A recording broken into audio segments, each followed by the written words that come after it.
ചുരുക്കം ചില ദിവസങ്ങൾ കൊണ്ട് തന്നെ നമ്മുടെ സമൂഹ മാധ്യമത്തിൽ വൈറലായ ഒരു പാർട്ടിയാണ് CJP അഥവാ കോക്രോച്ച് ജനതാ പാർട്ടി. സുപ്രീം കോടതി ചീഫ് ജസ്റ്റിസിൻ്റെ ഒരു വിവാദ പരാമർശത്തിന് പിന്നാലെയാണ് ഈ പാർട്ടി രൂപം കൊള്ളുന്നത്.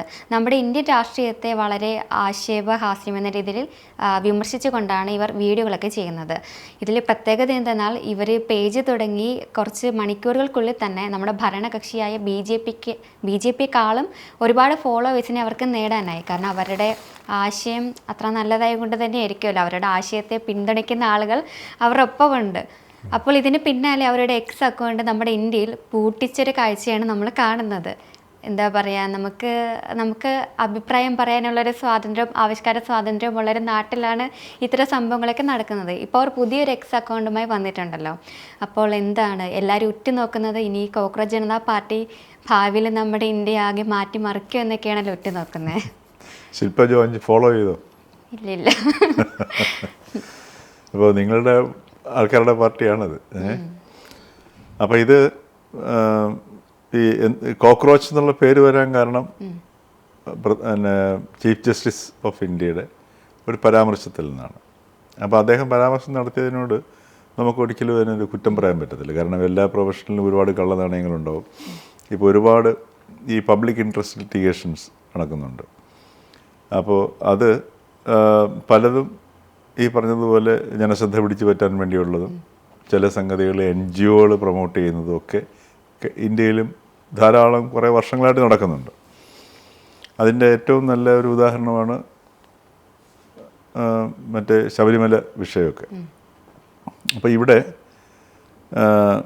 അതിൻ്റെ ഒരു പശ്ചാത്തലത്തിലാണ്, അതായത് തൊഴിലില്ലാത്തവരെ അല്ല ചീഫ് ജസ്റ്റിസ് കോക്രോച്ച് എന്നും പാരസൈറ്റുകളെന്നും വിളിച്ചത്, മറിച്ച് ഈ ഒരു വക്കീൽ കുപ്പായം അണിഞ്ഞുകൊണ്ട് അല്ലെങ്കിൽ ഒരു പിന്നെ ജേർണലിസ്റ്റാണെന്നും പറഞ്ഞുകൊണ്ട് ഒരുപാട് പ്രൊഫഷൻസ് ഉണ്ട്. ആ പ്രൊഫഷനിൽ വേണ്ട രീതിയിൽ പ്രവർത്തിക്കാതെ എന്നാൽ ആ പ്രൊഫഷൻ്റെ ലേബൽ ഉപയോഗിച്ചുകൊണ്ട് നടക്കുകയും അതിൻ്റെ ആനുകൂല്യങ്ങൾ പിടിച്ചുപറ്റാൻ ശ്രമിക്കുകയും കോടതികളിൽ കയറി ഇറങ്ങി ഓരോരോ വിഷയങ്ങൾ അവതരിപ്പിച്ച് ഒരു പിന്നെ ഇത്തരം ഒരു ജനശ്രദ്ധ പിടിച്ചു പറ്റുന്ന രീതിയിലുള്ള പോപ്പുലർ ആവാനുള്ള ശ്രമം നടത്തുകയും ചെയ്യുന്ന ഒരു വിഭാഗമുണ്ട്. അവരെയാണ് ചീഫ് ജസ്റ്റിസ് കോക്രോച്ച് അല്ലെങ്കിൽ പാരസൈറ്റുകൾ, ഇത്തിൽക്കണ്ണികൾ എന്നൊക്കെ വിളിച്ചത്. അതിനകത്ത് വലിയ കുറ്റമുണ്ടെന്ന് എനിക്ക് തോന്നുന്നില്ല.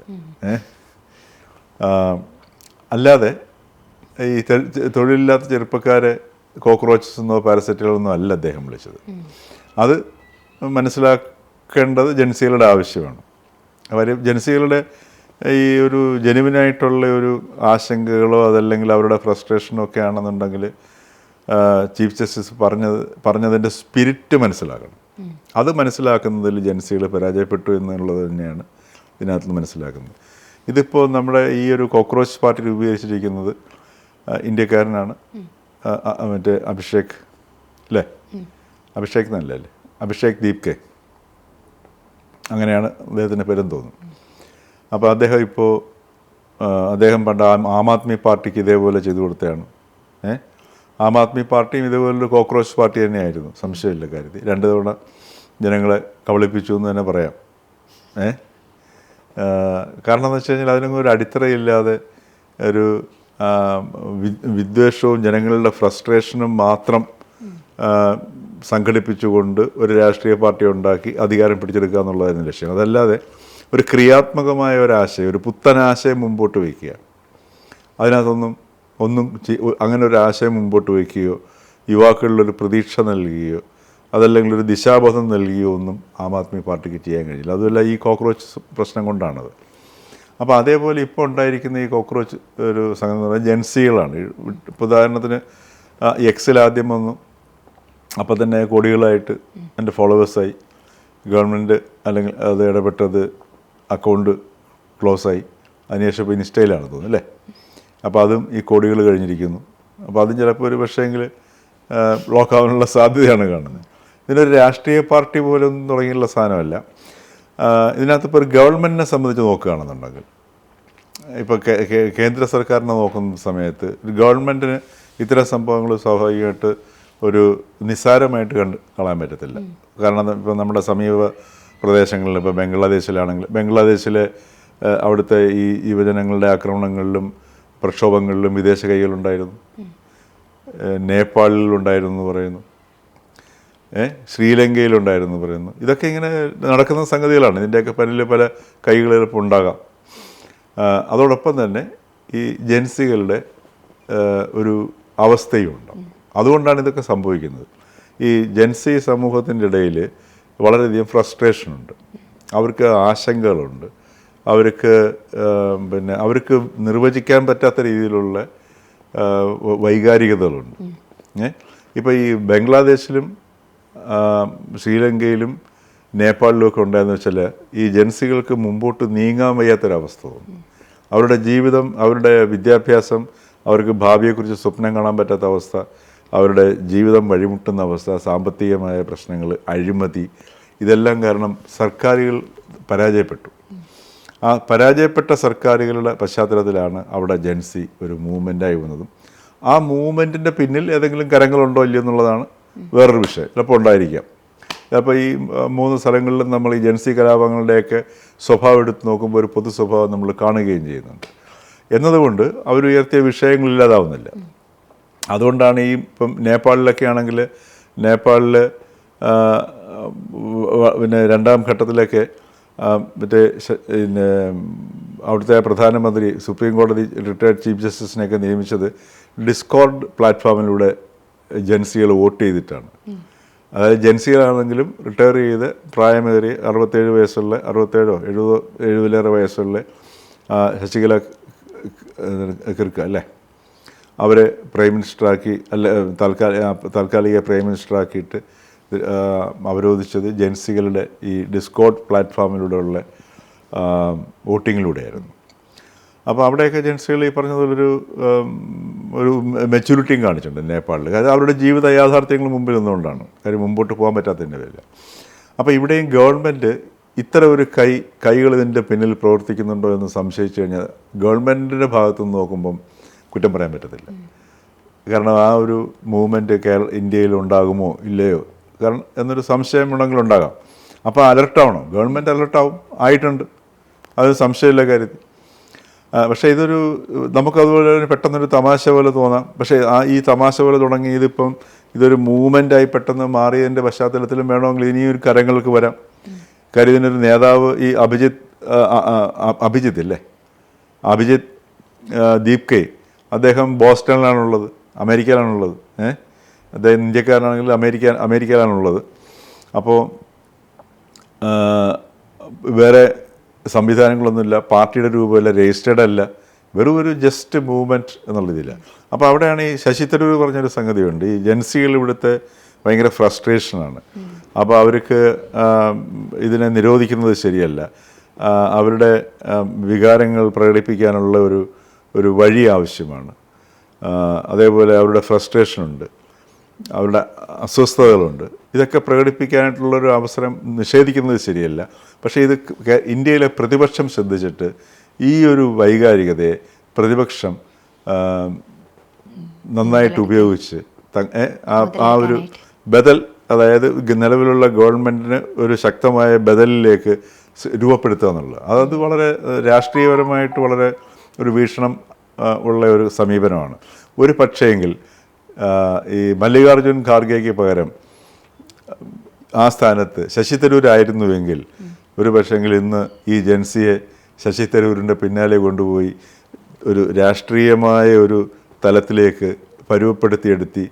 പരുവപ്പെടുത്തി ഇന്ത്യയിലെ പ്രതിപക്ഷത്തെ ഒരു വലിയ പ്രസ്ഥാനമാക്കി മാറ്റുന്നതിൽ വിജയിക്കുമായിരുന്നു. കാരണം ജൻസിയായിട്ടൊന്ന് കമ്മ്യൂണിക്കേറ്റ് ചെയ്യാൻ പറ്റുന്ന ഒരു രാഷ്ട്രീയ നേതാവും ഇപ്പോൾ ഇന്നും മറ്റ് ഒരു പാർട്ടികൾ ഇപ്പം പ്രതിപക്ഷത്തുള്ള ഒരു പാർട്ടികളിലും ഇല്ല എന്നുള്ളതാണ്.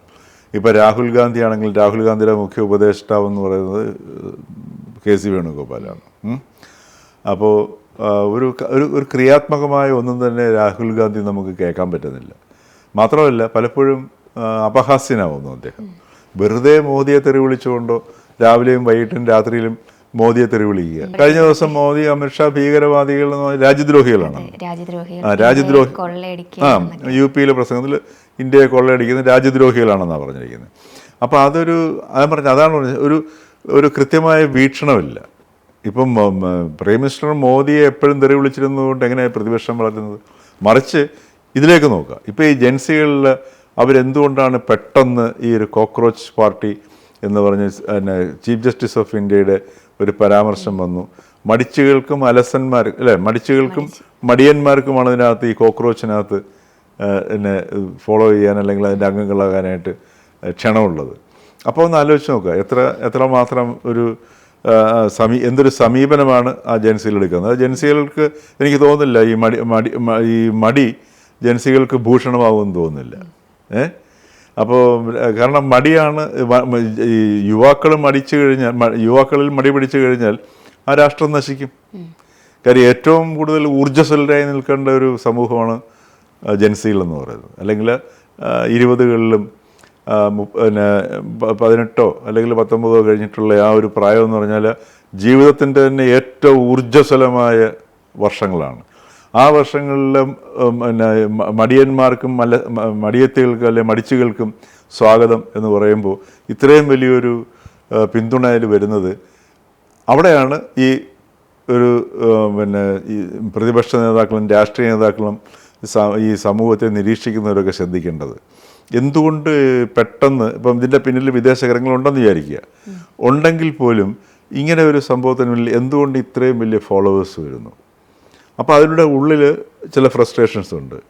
പുതിയ തലമുറയുടെ ഉള്ളിൽ ഉണ്ടായിരിക്കുന്ന ചിന്താഗതികൾ, അവരുടെ സമീപനങ്ങൾ. ഇപ്പം തന്നെ കേരളത്തിൽ തന്നെ ഇതിൻ്റെ 2 നേതാക്കന്മാർ പൊന്തി വന്നു കഴിഞ്ഞു. ചാനലുകൾ ഉള്ളതിൻ്റെ പേരിൽ നേതാക്കളുണ്ടാകാൻ വളരെ എളുപ്പമാണ്. ഒരു ഇഷ മറിയവും അതുപോലെ ഫ്രെഡി ഫ്രാൻസിസും 2 നേതാക്കന്മാർ തന്നെ ഇപ്പം തന്നെ ഇതിൻ്റെ കേരളത്തിൻ്റെ നേതാക്കളായിട്ട് രംഗപ്രവേശനം ചെയ്തിട്ടുണ്ട്. അവർ വളരെ കാര്യമായിട്ടൊക്കെ പറയുന്നുണ്ട്, ഞങ്ങൾ രാഷ്ട്രീയം അജണ്ട ഗവൺമെൻറ്റിനെതിരല്ല, അതേ സമയത്ത് ചില അടിസ്ഥാന വിഷയങ്ങൾ ഉയർത്തുകയാണ്, ഞങ്ങൾക്ക് ആർക്കുമെതിരെ ഒന്നും പറയുന്നില്ല, ഇത് രാഷ്ട്രീയ പാർട്ടിയുടെ രീതിയായിട്ടുള്ള വരും ദിവസങ്ങളിലെ അത് ശരിയാവുള്ളൂ എന്നൊക്കെ ഒരു രാഷ്ട്രീയക്കാരുടെ കണക്കൊക്കെയാണ് അവർ സംസാരിക്കുന്നത്. അപ്പോൾ പുതിയ നേതാക്കളുടെ താരോദയം ഇതിൻ്റെ കൂട്ടത്തിൽ സംഭവിക്കുന്നുണ്ട്. പക്ഷേ ഇതൊന്നും സംഭവിക്കാൻ പോകുന്നില്ല.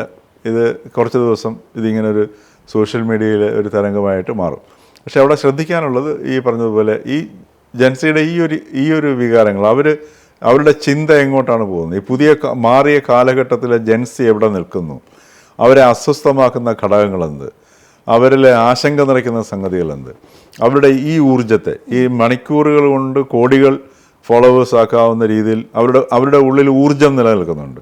ആ ഊർജ്ജത്തെ എങ്ങനെ ഒരു ക്രിയാത്മകമായിട്ട് ഉപയോഗിക്കാൻ പറ്റും, ക്രിയാത്മകമായ തലത്തിലേക്ക് അവരുടെ ചിന്തയെയും ശ്രദ്ധയെയും തിരിച്ചുവിടാൻ പറ്റും.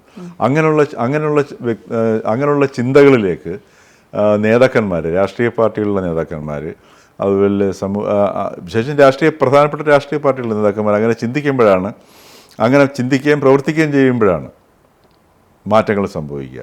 അത് ഈ ഒരു സംഭവത്തെ വേണമെങ്കിൽ അനുകൂലമാക്കി എടുക്കാൻ പറ്റും. അതോടൊപ്പം ഗവൺമെൻറ്റിനെ സംബന്ധിച്ച് ഇതിനകത്ത് ഒരുപാട് പഠിക്കാനുണ്ട്. എന്തുകൊണ്ട് ഇങ്ങനെ ഒരു മൂവ്മെൻറ്റിനുള്ള സാധ്യത ഇങ്ങനെ വരുന്നുണ്ട്?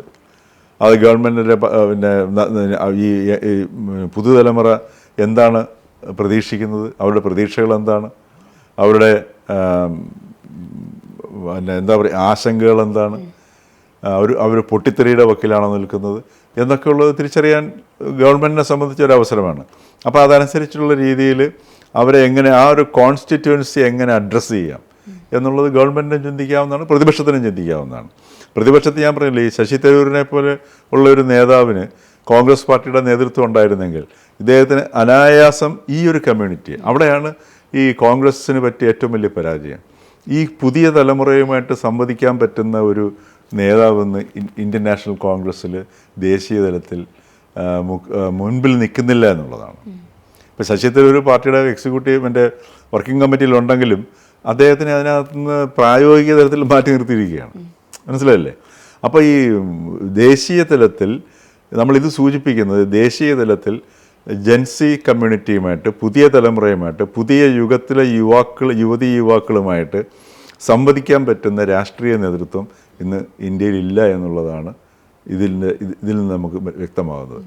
കാരണം ഇത് എല്ലാ കാലത്തും ഇങ്ങനെ ഒരു യുവാക്കളിലൂടെ ഒരുപാട് മാറ്റങ്ങൾ വരുന്നു. ഇപ്പോൾ ദേശീയ പ്രസ്ഥാനം ഉണ്ടായ സമയത്ത് ഗാന്ധിജിയിൽ നിന്ന് ആവേശം കൊണ്ട് ഈ പ്രായത്തിലുള്ള വിദ്യാർത്ഥികളും ഇതിനേക്കാൾ താഴെയുള്ള പ്രായത്തിലുള്ള വിദ്യാർത്ഥികളും സ്കൂളുകളും കോളേജുകളിൽ നിന്നും പഠനം ഉപേക്ഷിച്ച് ദേശീയ പ്രസ്ഥാനത്തിലേക്ക് ഇറങ്ങി വന്നിട്ടുണ്ട്.